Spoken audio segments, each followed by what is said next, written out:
Stretch. It is Tiz the Law in front with 3/16 to the finish. Tiz the Law has a 4-length lead. He's left the others behind. Live from the backstretch at historic Saratoga Race Course, this is Racing Across America. Racing Across America is brought to you by Pennell's Restaurant, a Saratoga tradition since 1922. 284 Jefferson Street, Saratoga, just minutes from the track. The new Capital OTB wagering platform. Bet any place, anytime with the new Capital OTB wagering platform. CapitalOTBBet.com, the premier wagering site in New York State. And the Clubhouse Racebook. Can't make it to the track? Make it to the Clubhouse Racebook. 711 Central Avenue, Albany.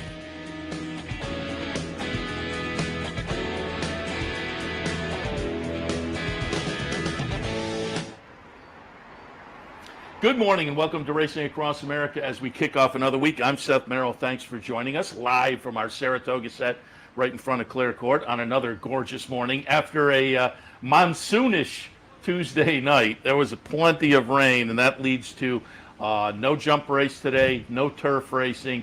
That means we'll start things out today in race number 2 at 1:39. So make your adjustments for your handicapping and whatnot there. As far as Racing Across America this morning, we will be joined in a little bit by the folks at America's Pastime Racing, locally based partnership.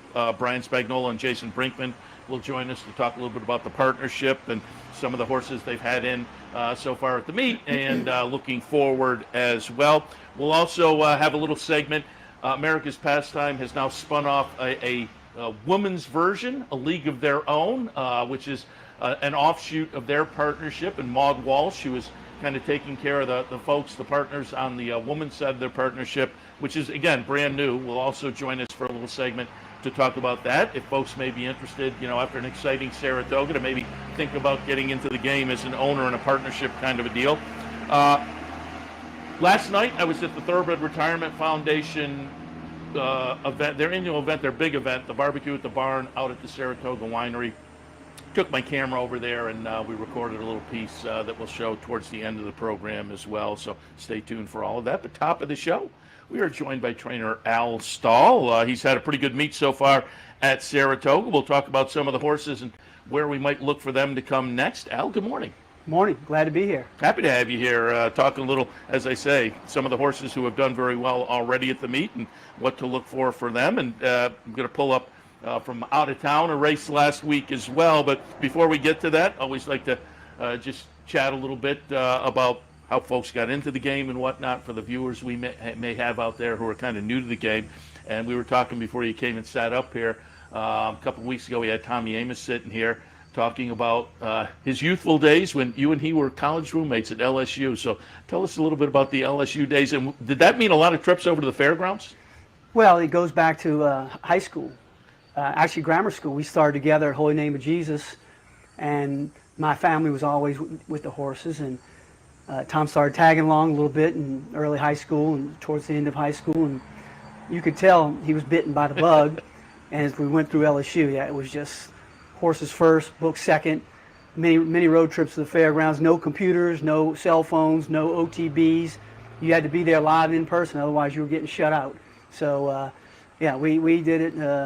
I'm glad it was that way. We had to manage our schedules and get the most of it, but we spent a whole lot of time at the fairgrounds in New Orleans. That's what got us really into it. Yeah, and you talk about, I remember those days. No phones, no mobile phones, no computers or whatnot. I went to Syracuse, and I would tell people, yeah, I'm a racing fan, and they'd start talking NASCAR, and I'd be like, no, we are on the wrong page there. Yeah, no, we were way behind. Yeah, we were way behind back then.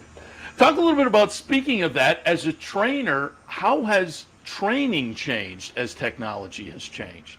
Oh, dramatically. I think the biggest change we've had is going to virtual full papers. Obviously, people are recording workouts and things like that, but it's so easy to handle our business as far as I could move, with my phone sitting right here, I can move a set of papers in 8 seconds from one racetrack to another. So as opposed to FedExing and things like that. So I'm glad we got going with that, and obviously the day-to-day training. There's walkie-talkies that people use a lot, and like I said, a lot of video when a trainer is at one place. Sometimes I'll get video from my barn at Churchill. Maybe not on the racetrack as much as other people do, but like a horse that will jog on the pavement on the shank to look for lameness or this or that, and so it's helped. It's like done everything else. It has helped, and we use it quite a bit actually.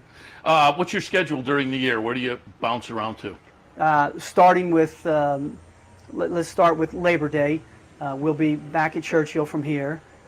We race and return. We'll race at Kentucky Downs on a race and return basis. We'll go Churchill the second half of September. We'll race and return to Keeneland the month of October. We'll start dribbling horses down to the fairgrounds in the month of November, and we'll be full force Thanksgiving Day at the fairgrounds. I shouldn't say that because we'll have a few to run the last couple of days at Churchill. We'll spend the whole winter in New Orleans, come back up to Kentucky in the spring, and rinse and repeat. And you alluded to it earlier. You're from a horse racing family. That's how you got into the game. Right. No, my father really got it started because he was just a player at a young age, and his father was interested, and they partnered together. They bred some horses, owned some horses, always at the racetrack, always tagging along. He was smart enough to hook up with the right people, the Jack Van Bergs of the world. And Frankie Brothers was an assistant trainer for Jack Van Berg at the time. That's how far back this goes. And they became like family to us, especially Frankie Brothers. And that's the only person I ever worked for in my whole life. I was one person only. And when Frankie weaned me, that was it. I was on my own starting in August of '91. Yeah, very good. How does Saratoga fit into the memories of racetracks, and you know, how does it stack up with? I always say the fans are just so knowledgeable up here. It's got to be fun to come up and race in front of this crowd. Yeah, I was recruited to come up here by Howard Battle. I don't know if you remember. Sure. Howard was the racing secretary in Kentucky, but he would come up here as a boutique racing secretary for a boutique meet, and Howard wanted some of his people there. I didn't even think about Saratoga. He says, "Hey, son, why don't you ease a few horses up there? Might help you with the condition book and stuff like that." I said, okay. I think that might have been '96, and I've been here ever since. And it's absolutely, at a certain point in the year, I always hear guys. I remember Harvey Pack talking about it, and Andy talks about it. You know, when you're sitting in Aqueduct in February or something like that. How long is the Saratoga? And you know, somewhere around that time for us, maybe not quite February, but when things get to be springtime and maybe post Derby, post Preakness. Yeah. We focus in on Saratoga and look forward to it every year. Love it. Love it. Where are you located? The other right side? Here. I'm about 60, 70 yards on the other side of Clare Court, barn 16. I've been in that barn for quite a few years, and the location is prime. And if they let me stay there the rest of my career, I'd be happy to do it. So you're right here, and we just had a horse go behind us. You bring horses out here. I always ask trainers. I do. It seems like it's a mental thing too. It's so much different than working out over on the main track, or even though. Yeah, well, it's easy to take like joggers out there if you want to kind of get one in and get one out. But it's very good for a tough horse because Clare Court is basically a circle, so the horse is always turning, and they have a natural way of checking themselves. So you can get something done here with a horse who might go out on the big racetrack and have a lot of free space and some traffic, and they might set sail on you. So yeah, we use it all the time, and it's a lovely natural.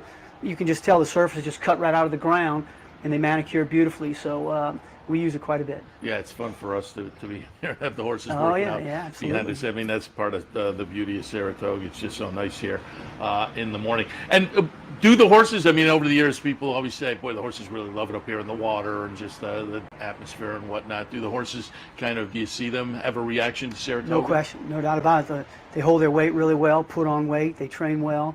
Yeah, it's definitely, they know they're back to where they belong. They see all this, paths and trees and a lot of grass.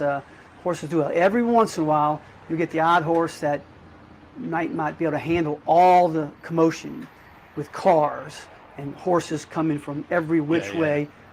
Every once in a while, I'll get a horse, but knock on wood, I haven't had a horse in about 4 or 5 years that I've had to kind of shut down. I've actually sent some back home, but that hadn't happened to us in a while. But every blue moon, you'll get one that's a little bit overwhelmed by what goes on around here. Yeah, because it is really a different atmosphere in that, we'll have the partnership people later, and I think the partnerships like Saratoga, and you get the people on the backside, so there probably is a little more activity than you're normally going to find. Oh yeah, especially where we are. We're by that kitchen there, and they're in and out of there, and we're fine.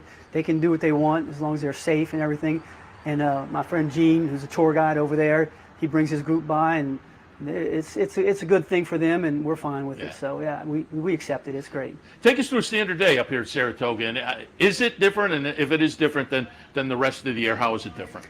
Well, for me, it's a little bit easier because I normally have 40, 50 horse barns, and I bring 16 up here. Okay. So I would say easier, but it's a little bit at a slower pace. We're not in a big rush to get all these horses out. So we start early in the morning. We train basically at the main track all the time. An occasional trip to the Oklahoma turf course, especially early in the meet before it gets chopped up. And we're getting ready. You'll get ready to see a couple of horses walk back. They're going to school. A couple young horses that might run next week. They're getting ready to walk on up there. So I like it up here because it makes me feel like the old roots of being a horseman, because I'm way more hands-on up here. Nice. For obvious reasons. I always ask trainers too, because fans, again, we have a lot of new fans that'll tune in during the meet, and they'll see in the afternoon or this time of day horses. If it's in the afternoon, all the horses from a certain race leave the paddock, and then some other horses come in. They're schooling. What is the game plan when you bring horses over to school in the paddock? You just want to just let them see what goes on. It's a different feel with people, and those ice chests with those plastic wheels. Horses will never ever get used to that. And there's plenty of that around here. And I've actually, when I was a little younger up here, had horses in the paddock at 7 o'clock in the morning on a weekend when they open those gates, and here come the people, and they're sprinting, and I mean, all hell breaks loose. But we don't do that anymore. But it's just let them see and get a feel for it, and it works. I mean, they might jog a little bit and get a little sweaty right now, and if you run them 4 or 5 days or 7 days, they'll go in there and for the most part be comfortable. It's amazing how well schooling works. It really does. I ask trainers all the time when they sit here what the track means to them and how it's different than other venues and whatnot, but I've never asked before, and it just dawned on me as we were talking. How does the Saratoga paddock stack up to other paddocks you've been in? Because to me, I just love the Saratoga experience to begin with, but I think the paddock there is very kind of tranquil and kind of beautiful with the trees. And when I first came here, it was very different. The fences weren't there. Right, and I remember, right? But, the crowd would stand right there. Yeah, That's crazy. As I say, I think it's to me a very nice paddock, but as somebody who's been around and other racetracks, how does the paddock here stack up? Yeah, I think it's probably the most beautiful paddock we deal with. Keeneland is close. They're similar. They're very roomy. You saddle by the trees. So I'd have to say Keeneland and Saratoga are the two nicest paddocks that we deal with. Fairgrounds is a wintertime track, and it's a pretty paddock, and Oak Lawn is inside, and Pimlico's inside. So they're all different. That's why you let the horses take a look at it, because they notice the difference also. But as far as aesthetics, Saratoga's most probably number one. Yeah. Again, I've never asked a trainer that before, but curious. All right, let's take a look. As I say, it's been a very nice meet for you. Let's take a look at some of the horses and maybe get some thoughts on where we may look for some of these horses coming up. We'll go back fairly recently and see Peaceful Waters get it done. This is an allowance event. Peaceful Waters is going to be the number 3 horse, a solid 96 buyer coming out of this. Fairly lightly raced. This was career start number 7, career victory number 2, a horse that had shown a lot of early speed. Did so again on August 20th, and again gets it done very nicely. Talk about this performance and where might we look next for Peaceful Waters. He's a horse that's always, when you have a horse that fast, they, for the most part, train really well in the morning. So they'll get your blood boiling. And he just had, the main issue we have with Peaceful Waters is not finishing well and not switching his leads. We haven't fixed the lead part yet, and there's no rhyme or reason from what we can see. He's good galloping with his leads. He's good breezing with his leads. Afternoon pressure, he's just not quite the same.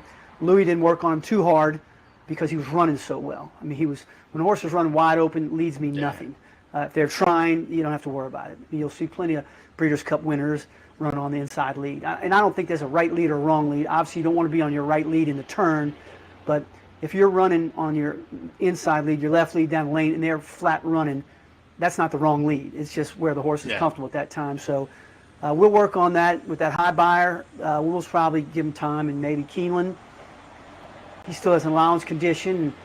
And after that, you know, you could be I'm from New Orleans. It could be a Thanksgiving Day Classic horse. That purse is $150,000. So we'll give him a chance to kind of get over this race. He had 2 races on this racetrack, and he's done really well. He was a crypt orchid. He had an undescended testicle, and that little gap you'll see in his form. We went and had to get it taken out in the clinic, and that's a little more stressful than people would think. Well, maybe not. It's pretty stressful thinking about it, and so we gave him some time to get over that, and I think that is kind of helping him right now. He's starting to get it, so to speak, and his hormones are balanced out, and I think we're going forward with him because there's a lot to like about him. He'll run a first quarter with natural speed, but then that second quarter he'll open up on fast horses while everybody's still running. That's an unusual trait, and he's doing it comfortably. Yeah, good trait. To just kind of shut the door on him. And if we can get him to kind of do his leads and maybe finish up a little better like he did the other day, we might have something. So we're excited about him. That was certainly impressive, and again with the 96 buyer. You got me thinking here because we talk about it on the handicapping show quite a bit. We'll look in the PPs and see that first-time gelding symbol. As a trainer, maybe you can help us out here. What is a gap that is believable for a gelding? How quickly can they come back? Well, I've seen people come back really quick. When I worked for Frankie Brothers, we had a horse named Cherokee Circle. I think we ran him back in like 7 days. Oh, okay. He broke the track record. But in general, well, there's a healing process, obviously, but you do it for a hormonal effect. And depending on the age of the horse and just the mentality of the horse, it'll take a while for the hormones to absolutely balance out like you want them. So, you know, sometimes it'll be 90 days. So it just depends. But you'll see a horse improve. They can run, but you'll see a horse maybe improve a little bit as they go along because they really just finally find themselves. So that's interesting too. So they can come back quicker than maybe the actual benefit of the surgery allows. They'll be back quicker, but a little bit down the road, maybe the benefit shows up. Exactly. That's interesting. You'll see a horse with a long layoff and be a first-time gelding run a really good race. Yeah. But sometimes a first-time gelding who might run back in 30 days, 45 days, they run all right, but keep an eye on that horse. He'll balance himself out, and he might go just up the ladder. So interesting. Let's take a look at another one you had just the other day here. This was August 21st. We're going to take a look at number 2, Repealing, Get It Done. This is a very, very lightly raced runner. Came into the race with 3 starts. A win that was bookended by a 5th and a 3rd place in the race just prior to this. That was also at Saratoga. 4th career start, gets it done very nicely, Repealing. Now, you had to be sitting on the edge of your seat as they came under the wire, but holds off. Chart margin is a half a length. Talk a little bit about Repealing, a daughter of Constitution.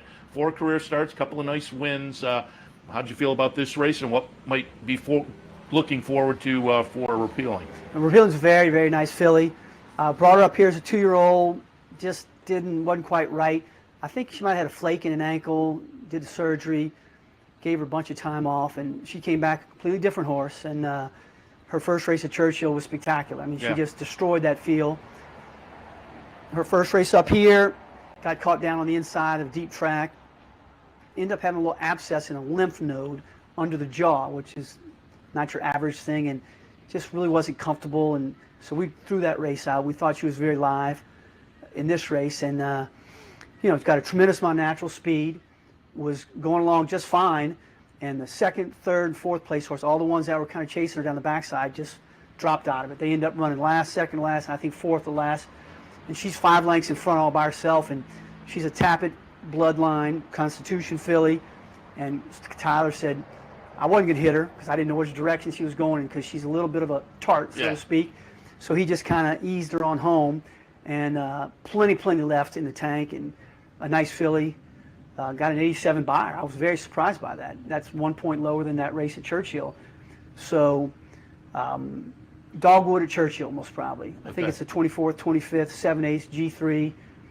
And we're looking for competition. We want a horse to be up there with her, a target, and let her focus and let her do her thing, because there's a lot of horse there. Yeah, that seemed to show plenty of talent. And she wasn't getting tired. She was just goofing and gawking, and she was like a snake. And sometimes they get a lead like that, and it's like, okay, where's especially a young filly with a pedigree like that, who wants to be a little gawky and have a mind of her own. So, like I said, Tyler said I wasn't going to be. She'll get it. She knows what she's doing. She's okay. No, that was good looking. And you mentioned the buyer figures. Do you use the figures in your? Well, I just found it interesting because I classified in my little buyer mind or rag. Been doing it so long, I don't have a figure, but I would have called that about a B- race for her, really. And I was just kind of surprised to see that she just got a 1 point lower than a race that we thought she was really devastating in. So that shows that she's makes me think she's got some quality to her, which we know she does. Yeah. So. She should be good for that dogwood. It'll be a tougher field, and we're actually kind of looking for that. It'll carry her further along. Let's go back, and my partner on the handicapping show kind of alluded to it. We'll go back and look at Gilcrease. First-time starter back on August 7th. Gilcrease is going to be the number 6 horse here. Julien Lepereau on board. 26-1, and does not do it like a 26-1 shot. They're going to win by a couple of lengths here. This is an impressive performance, again, for the first-time starter, a son of More Than Ready. Tell us your thoughts watching the race and after the race, and did you have any idea this was the performance you were going to see? We like the horse. I mean, that's why I brought him up here. I don't like to bring 2-year-olds up here to run on the dirt so much anymore because those races, as you've seen with Prank, and the 2 gun runners of Steve's, I mean, I just not the type of trainer to really just hammer on one. So I kind of bring the turf type of horses and More Than Ready, and he had trained just fine at Churchill. Came up here, worked him on the grass. Julien was ear to ear, smiles. 10-1. I thought, well, you stay around there, maybe come down a few points. And as I'm tacking him up, I looked over, 17-1, 19-1, and I said, wow, there must be some runners in this race. I got a little gun shy, so we all changed a multiple unit play to maybe a single unit play, and but we liked the horse. I mean, we weren't surprised he ran that well, and he's the best bred horse in the race. I have a nice Bernardini mare that Claiborne Farm bought for my client Columbine Stable, and Indian Brava and Bernardini, and that's Catholic Boy is More Than Ready. Bernardini, that's a nice cross, and I'm actually not contemplating dirt right now, but we like the way he trained on the dirt, so he'll run at Kentucky Downs in I think it's a 6.5, 500,000, some crazy crazy type of thing. They're all crazy down there. there. Right. So nice animal though. Take our time with him. He's not the biggest horse in the world, so we'll kind of spread things on him. All right, and so there were some of the Saratoga winners, but I also wanted to, I alluded to it a little bit earlier, wanted to go back August 13th down to Churchill Downs on Arlington Million Day. Dalika, boy, I have really liked her kind of right along. She's been a really nice stakes performer coming into the race. She was sitting at I think 27 starts and 7 wins. But gets it done in the Beverly D. She's here, the number 1 horse. The chart margin is going to be half a length. Talk a little bit about her win in the Beverly D and what might be next for Dalika. Well, that was like the movie says, I love it when a plan comes together. Just she was in the right place, the right time. Well, going back a little ways, Paul Varga's the owner. He's a great guy, Brown Foreman, chairman, retired on the board at Churchill. He's a smart guy, and one of my better friends. I've known him since college, and this mare has been so good for us. And with her pedigree being a little off the wall, German and all that stuff, we decided she'd already won the Great Stake last year and had plenty of earnings, and he wants to build a broodmare band, but we said, she's perfectly sound, got that hardy German, she's tough, and we'll try and take some shots. Took a shot into Diana, didn't work out, but nothing ever bothers her. She comes back to the barn and breathing fire, and knock on wood, her legs are always good. So, we knew this race was coming, and we knew she runs over any kind of surface because we didn't really know what was going on at Churchill, and his own backyard. We were there waiting for him, and they put that rail out 24 feet, and we drew the 1 hole, and we weren't concerned about what the footing was because she takes it and had speed. I mean, everything literally just, the confluence of events just came right together. Brian Hernandez got along with. He'd worked her before, and when she broke and started flicking those ears back and forth, we said, well, she's going to carry him a ways. And the Michael Stidham filly came up, and she's dead game, got nothing but heart. And I'm not saying she deserves to win a Grade 1, but she's won a Grade 1. And even better, there's a little NTR next to her name. There's a track record, which who knows what that means with the rail out and the new turf. But on the pedigree page, it'll look nice. So it was mission accomplished, and she'll go to Kentucky Downs, and we're not sure what we're going to do. She could run 6.5. She could run the flat mile. She'll kick the bonus up to a million. I mean, the race up to $1 million, because if a Grade 1 winner starts, they put $1 million on those races. So I might call a few of my friends who want to run, like a Michael Stidham, and say, hey, man, you know, dinner, something for the cause.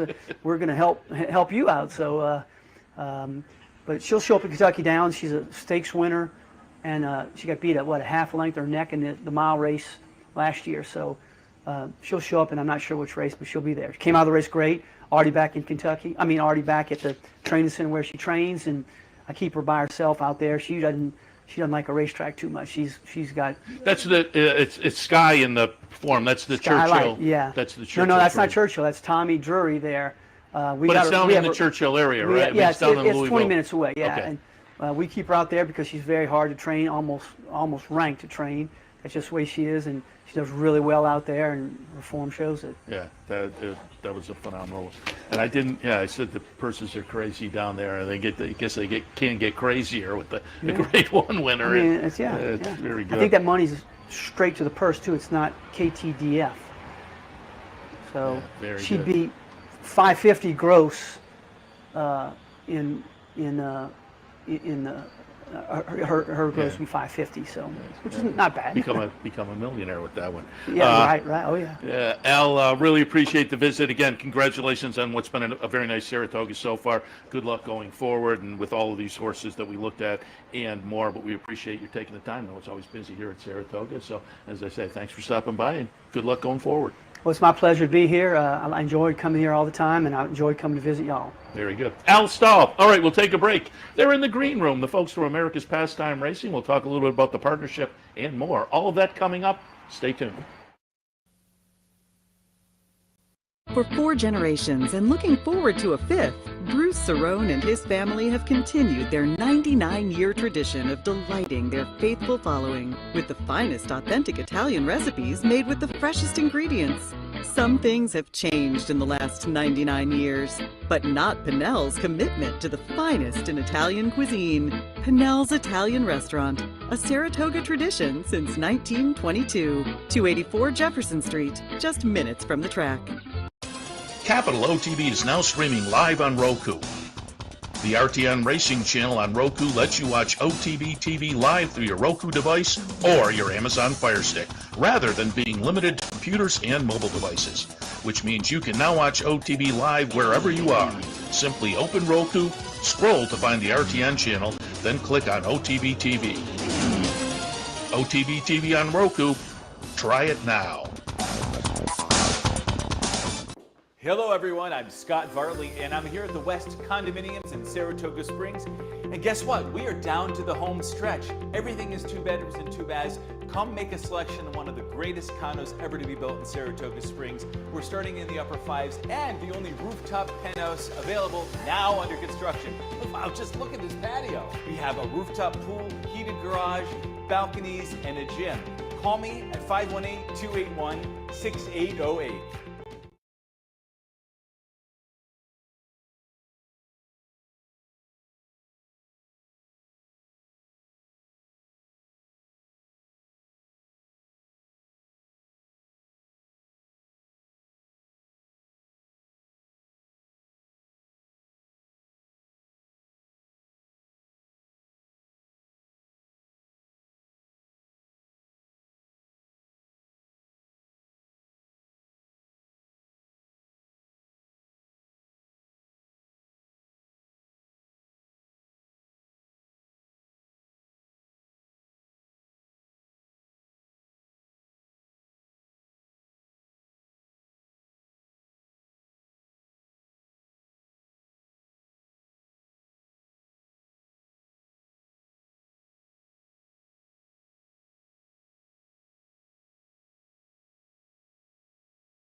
Welcome back to Racing Across America on a Wednesday, kicking off the penultimate week here at Saratoga, and another nice morning up here. Should be a nice afternoon as well, and hopefully it's a nice afternoon for my next guest. They have a couple in, I believe, today, but it's the folks from America's Pastime Racing.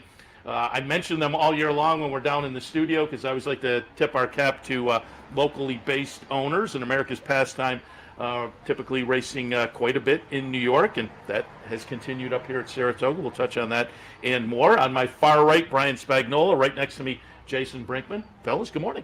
Good morning, Seth. Good morning. Thanks for having us. Thanks for having us. Give us Brian, give us a little background on the partnership. We've had you in before, but for folks who maybe aren't familiar, talk a little bit about the genesis of the partnership and talk a little bit also about what the goals are for your particular partnership. Yeah, we've been around about 4 years or so, and I mean, we're just a general syndicate, and we I think we're different than some where we do a little bit of everything. We have brood mares, we have 2-year-olds, we do some pin hooking, but obviously the crux of what we do is racing. And so we probably race about 20-something horses, mostly on the NYRA circuit. And but basically what we do is, we allow people to get in at smaller percentages and enjoy the experience. And that's, kind of what we do. We have a lot of wins, and we have a lot of fun doing it. As I say, I see you guys kind of entering horses in the winner's circle at the various NYRA tracks, and I know you're tied in with a trainer, and I pulled up as I was going through your social media, a trainer from a foreign country, as it were, and there's a great profile of your trainer. Talk about how you tied in with Metkin.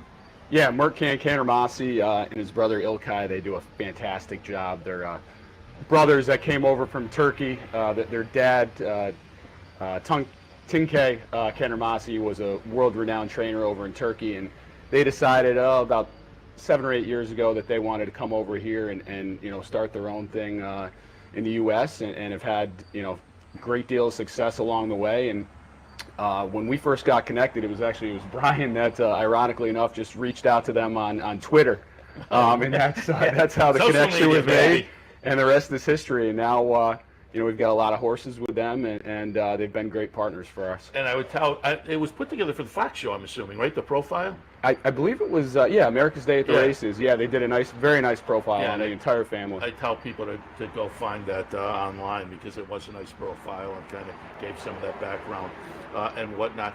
So, Brian, what was the genesis? How did you guys get into the game? Were you a horse racing fan before? What was the impetus for starting a partnership? Yeah, I owned my mom and dad owned horses, when I was a little kid growing up. So back in the 90s, we actually were heavily involved in harness racing. Okay. My family and my friends, and then we got involved in thoroughbreds in the 90s, and kind of dabbled in it since. And kind of what we always wanted to do was have a syndicate to build.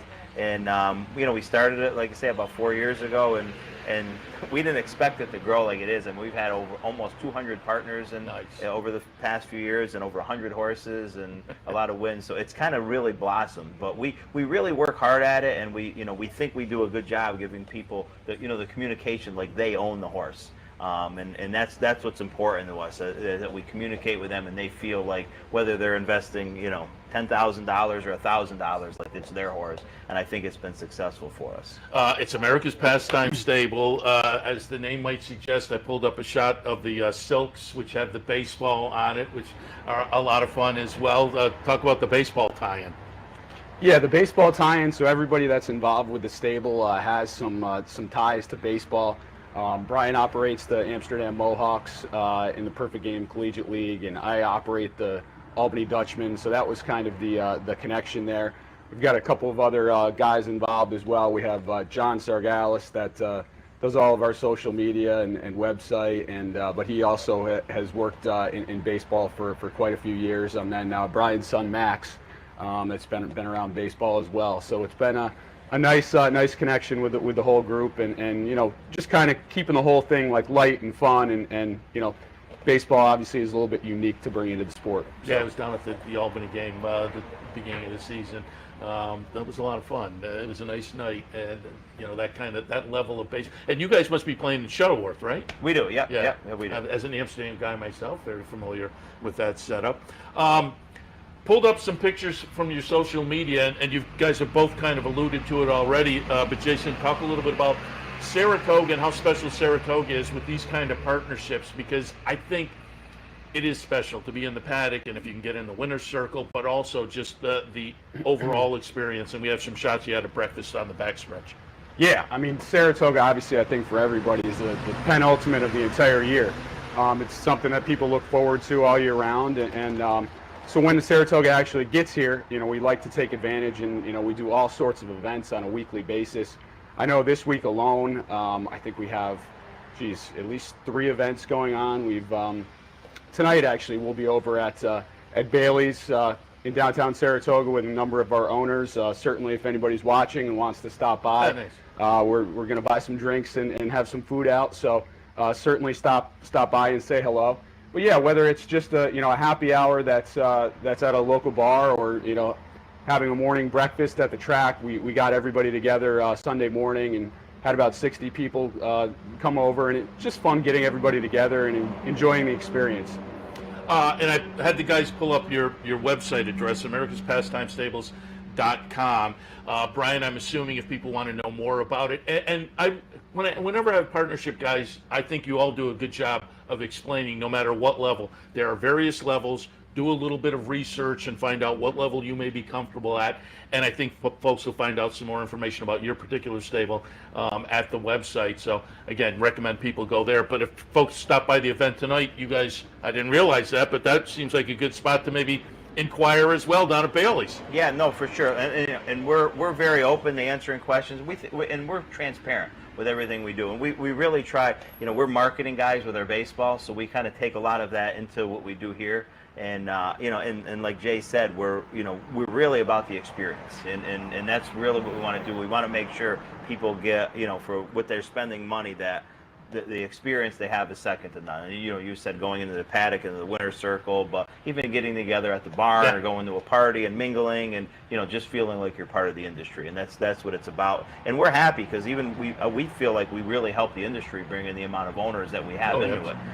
So we're proud of what we've done, in that part as well. Yeah, the partnerships have brought a new angle to the game that I think is healthy for everybody involved. And again, we have new folks who are watching us when Saratoga rolls around. And I think a lot of folks who come up may kind of get the bug and think, maybe I might like to jump in. And these are the kind of folks that offer those opportunities. And speaking of opportunities, and as I said, I see you guys when I'm doing the handicapping show from the studio down in Albany, Aqueduct, Belmont, and whatnot. But I said Del Mar started the other day when I went on Equibase. We did, yeah. It was a horse that we claimed at Churchill and shipped out to Del Mar, and well, Brian, maybe you can speak to that. The horse is actually in a graded stakes race out there. Yeah, we claimed the horse for $50,000 at Churchill with the idea of sending. We had a couple guys in California that wanted to do some things, so we got involved with Dan Blacker out there, whose wife Christina is on TVG, and so we claimed this horse in Churchill, brought him out. And we raced opening day at Del Mar in a stakes race, the Oceanside Stakes, and the horse ran really well. Finished 5th, but ran better than that even. And Dan called and said, there's a grade 3 that we're going to try. It's 2 weeks, so it's a little short rest, but we're going to give it a try. What do you think? And I said, I'm all for it. We didn't know that the horse was a graded stakes horse or not, and so we flew out. I said, let's go. So we flew out. How often are you in a graded stakes race at Del Mar? So the horse finished 6th, and might not be a graded, but the horse only 3. So, but it was a great experience. People loved watching, and the horse does have a nice upside, we believe. Yeah, very good. Yeah, when I saw that on Equibase, I thought, great. Yeah, great. And you've alluded to this as well. I saw you guys over at the sales, and you do a little breeding and pin hooking also. So you're kind of in all aspects of the game. We do, yeah. We've got about a dozen brood mares right now. We had 2 that we were actually selling in the sale, New York bred sale. We had one that we had bred ourselves, sold as a yearling, and then there was another one that we had purchased at the October Fasig-Tipton sale. We bought a weanling and sold it as a pin hook. So, and both of those were very successful. But the New York breeding program is just fantastic. Yeah. The awards that you can get, breeding horses, and if you have a little patience and kind of wait to see the horses develop. It can really be something that's lucrative in the long run. Yeah, you do have to have the patience because it takes a while for them to get to the races. But as you say, if they do in the New York bred program, it can work out. And speaking of working out, let's pull up a nice performance from a America's Pastime horse a little bit earlier in the meet. This is going back to July 23rd. We are going to take a look at Stage Left. Stage Left is going to be the number 5 horse here. This is a pretty nice win in a Saratoga allowance event. Chart margin is just under 6 lengths. Talk a little bit about this performance and how much fun it is to get a win up at Saratoga. Yeah, anytime that you can get in the winner's circle in Saratoga, nothing beats it. This was just an incredible performance. It was a horse that we had claimed for $25,000 and moved it up into an allowance race, and just the thrill of winning at Saratoga. The horse that day went off at 14-1, and paid $30. So I know a few people made a few bucks on it as well. But yeah, it's an absolute blast whenever you can win, and we've got 2 more entries in today. Hopefully, fingers crossed, we'll have a couple more good performances. But yeah, that was a great race that day. Yeah, you win like that up at Saratoga, and again, with a horse you claim, boom, that's a mic drop. That's a slam dunk up here at Saratoga. And we were talking last night, you guys were both at the TRF event, the barbecue, and we were talking last night, you were doing a little rain dance, and your rain dance successful. You got the MTO, and talk a little bit about the expectations for the horses today. Yeah, so we we have Mount Traverse running, and he's kind of run even for us. He's dropping down a little bit, and he's been at this level once and been successful. So we'll see. It's a short field, so you never know. And then we did draw in with an MTO. Chase and Bryn, who we did see the rain, and so this horse hasn't run in a few months, so we're trying to get her in, and she finally got in, so we're excited just to have her run. Yeah, I put her on top, so I'm rooting. All right, so we like to see. I'm rooting for you. Brian Spagnola, Jason Brinkman, again from America's Pastime Stables. You can visit the website. You can learn more there, and folks can stop by at Bailey's tonight and ask some questions, or if they see you around the track, also ask some questions if they'd like to become involved, correct? Yeah, we'll be at the track all day today and are there most days, and certainly after the last race tonight, stop over to Bailey's, say hi. And we have another option. We're going to take a break. Maude Walsh will join us. She's kind of heading up your client relations and whatnot for an offshoot that sounds like a lot of fun, kind of a women's-centric partnership, a league of their own, correct? Correct. So continuing with the baseball theme, I Yeah. like that. So we'll talk a little bit about that after the break. But again, great job so far. A nice Saratoga with the win with Stage Left and beyond. And we wish you good luck this afternoon and going forward as well. Thanks for the visit. Thank you very much for having us. Thanks for having me. All right, America's Pastime Stables. As I say, they have the women's-centric offshoot, and we'll talk with Maude Walsh a little bit about that after the break, so stay tuned.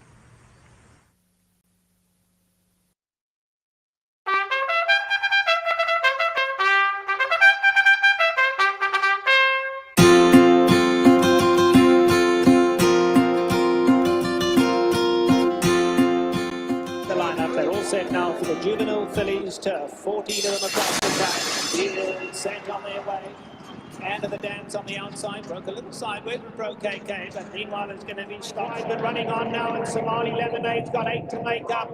They come to the top of the lane. Stop Shopping Maria's got a lot left. Stop Shopping Maria goes on. Sweet Cat is right there. Hard not to right. Royal Body is running on. Past the 8 ball they come. Stop Shopping Maria for the run. Still under a hand ride as they come to the 16th. Stephanie's Kitten coming out late. Yes, Stephanie's Kitten coming fast. Stephanie's Kitten. Stop Shopping Maria. Stephanie's Kitten's watered.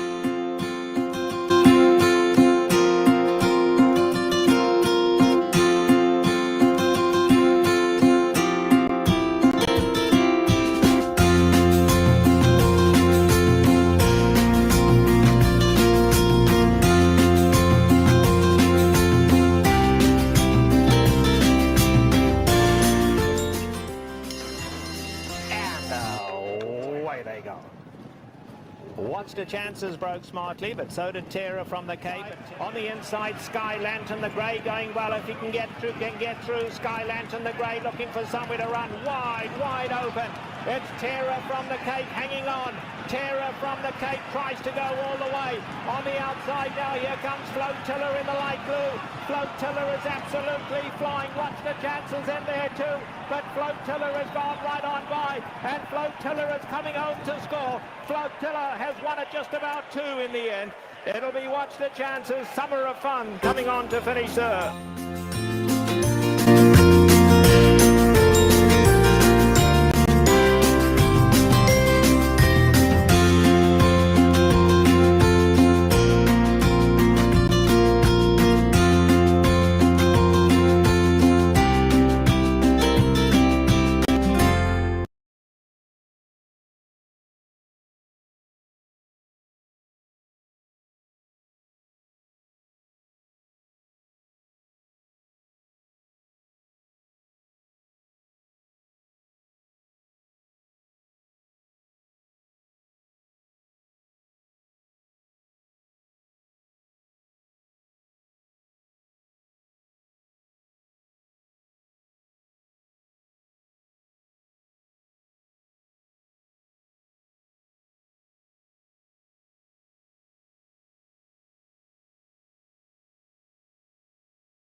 Welcome back to Racing Across America. As promised before the break, kind of an offshoot of the America's Pastime stable. They now have a league of their own. It's a women-centric organization.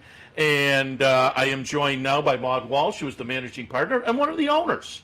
Brian's daughter, Amelia, who is in on one of the horses. I always like to have an owner sitting up on this set. So good morning, ladies. Good morning. Good morning. And talk a little bit about, Maude, the new partnership. How new is it, and where are you as far as the partnership with horses and partners at this point? So a little background, my good pal Kim Weir from TRF was approached by Brian and Jason. You know, we're starting a women's division, and she said, call Maude. And it just sort of happened. It's only about 2 months old. We have 17 ladies. Nice. And 2 horses. So we're rolling along. Very good. And I asked the guys, I pulled up a shot, if you are included in the picture, of the silks. So a brand new set of silks for the A League of Their Own offshoot partnership. And you got to like that. Also featuring the baseball. We're going to take a look here. You had a runner the other day, going back to August 19th, stretch run. Eminency, the number 7, is A League of Their Own. The number 6, Top of the Mint, wins. Number 2, Hang Tight, runs second. But a nice little Saratoga third place finish for Eminency. And Amelia, you're part owner in Eminency, right? How much fun was this? It was really fun. It was really fun. And as a part owner, what do you get to do? You go in the paddock and kind of give encouragement? Yeah. Very good. And I think it played out with the third place finish. Maude, how did the partners respond to a third at Saratoga? They were very excited. Many of the ladies, we have 2 area codes, 516 down on Long Island and the 518ers up here. So many of the 518ers were here in the paddock. They met Louis Saez. The horse ran through the wire quite well, so we were happy with the third. And Louis wants to stick, so we'll see what happens with Eminency next. Do you have anything that's going to be coming up before the end of the meet up here? We don't. We have a really cool colt by Practical Joke with Merkan and Ilkay. His name is Practically Mine. The girls named him. And he'll run probably at Aqueduct. He's in training, doing very well, breezing here, but I think he's pointed towards Aqueduct. Okay, Practically Mine. And I'm assuming we showed the, the breakfast with the America's Pastime stable. I'm assuming A League of Their Own is going to be the same game plan, a lot of social side to the whole partnership experience, and that I think is what a lot of people appreciate. I think that's part of the appeal of America's Pastime and League of Their Own, is that we are owner friendly, we are a little smaller, we really reach out to the girls and the guys about, a lot of updates and things like that, and a lot of social events, and that kind of separates us a little bit, and that's what this crew is looking for. And for folks who want more information, they can go to that America's Pastime website, correct? Absolutely, yes, we have a drop down on that League of Their Own. And if folks see you at the track, like Brian and Jason, they can ask you more about it, or the event tonight at Bailey's. Yes, folks we'll who be may- there. And I'll be at the track every day, right through Labor Day. And give an enthusiastic thumbs up to folks and Yeah. tell people they should learn more about a league of their own in the partnership. Yeah. And Amelia, as I say, a part owner in there, and you can see lots of smiles involved with owning a racehorse that races up at Saratoga. You can jump in potentially, and again, paddock, winner's circle, or enjoy all the social aspect. Ladies, appreciate the visit this morning. Good luck going forward. Thank you very Thank you. much. All right, we will take a quick break. When we come back, I'm going to pop up the tape piece I did at the TRF benefit last night. It was a lot of fun. A little bit of rain to kick things up, but then it mellowed out. It was a lot of fun last night. We'll come back and show you that right after this. Stay tuned.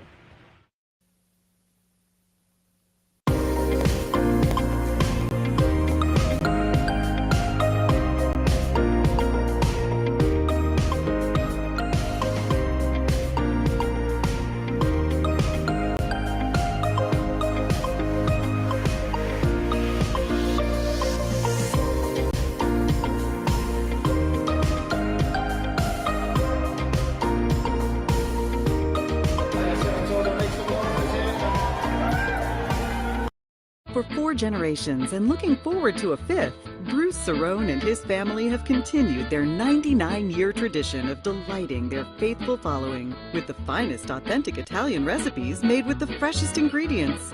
Some things have changed in the last 99 years, but not Pinnell's commitment to the finest in Italian cuisine. Pinnell's Italian Restaurant, a Saratoga tradition since 1922. 284 Jefferson Street, just minutes from the track.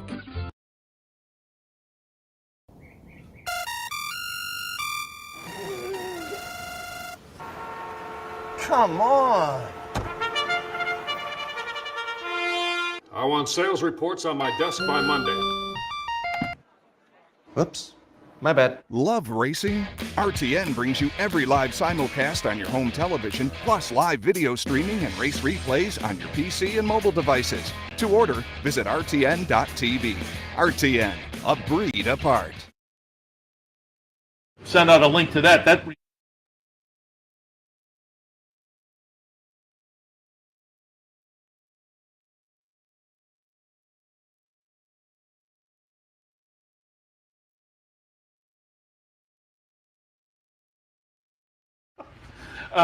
But welcome back to Racing Across America. As I promised before the break, we are going to take a look at the piece last night from the Thoroughbred Retirement Foundation. It's the big fundraiser of the year, the Barbecue at the Barn, which is at the Saratoga Winery.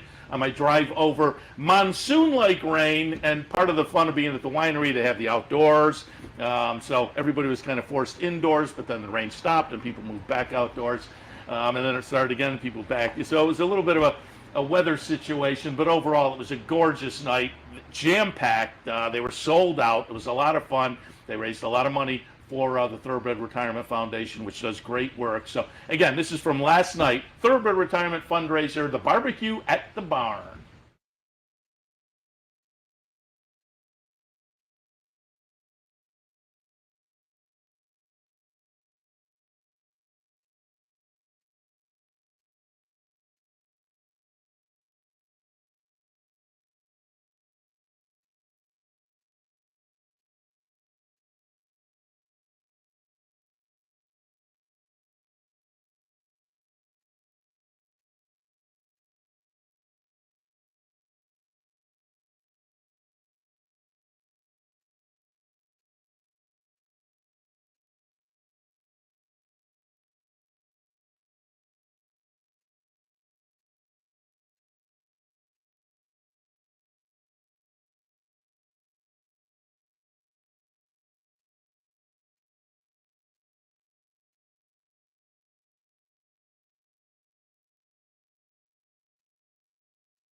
Welcome back. Obviously, a little bit of a technical issue there. We will get that for you in the future.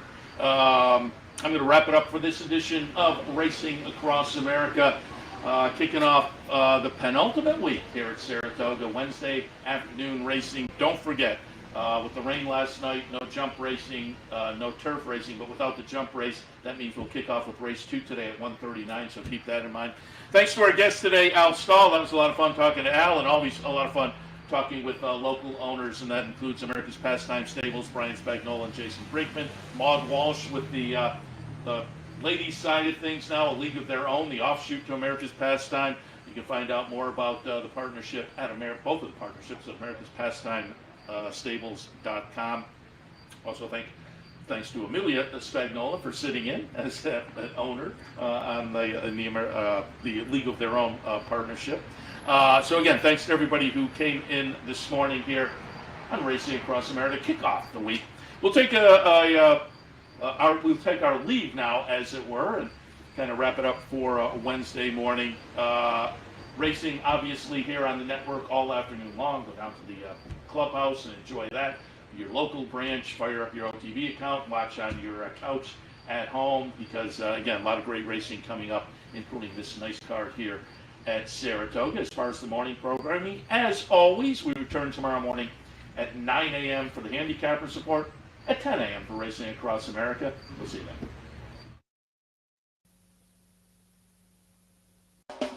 You're watching OTB TV, a service of Capital Off-Track Betting.